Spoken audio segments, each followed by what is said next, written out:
I'm gonna go for a walk. It's about 6 kilometers. This is Hove Lawns, which is a place that people take their dogs for a walk in the morning. Gotta be careful you don't step in dog shit.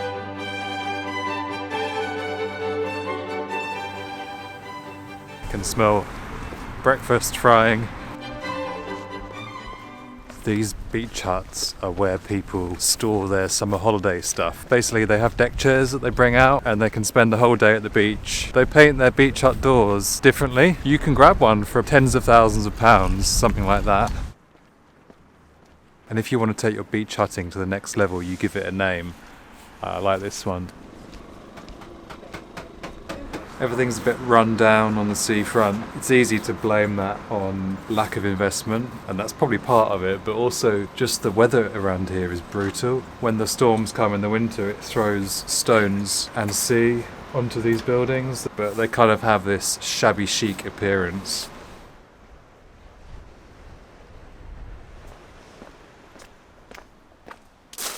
The beach is made of pebbles, which some people find quite sharp underfoot, but you kind of get used to it. So the seafront is kind of a mixture of what they call Regency buildings that were made in the 18th and 19th century as Brighton became popular as a seaside resort. Basically, people were obsessed with their health and they believed that coming to the seaside would restore that with some invigorating sea air and a dip in salted water.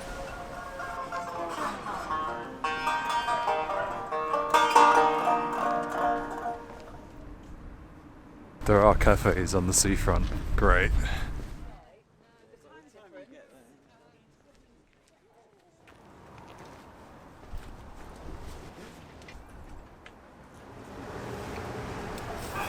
I mean, people talk about the faded glory of these seaside resorts, and I used to think that was just a saying, but the more I'm learning about it, the more I'm realising that it's true.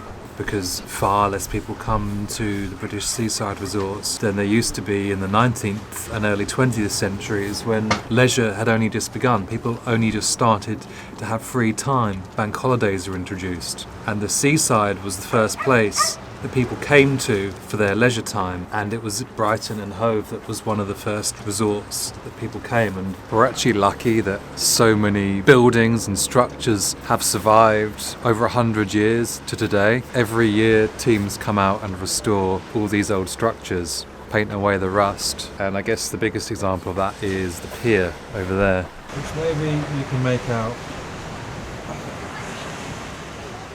just about there.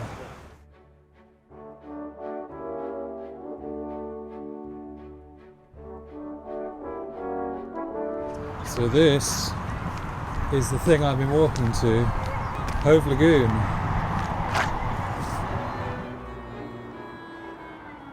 Well, normally this is the place to come for wakeboarding, but today it is model yachting, which is pretty interesting.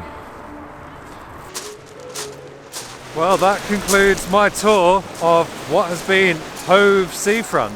What better place to end it than by the sea? See you next time.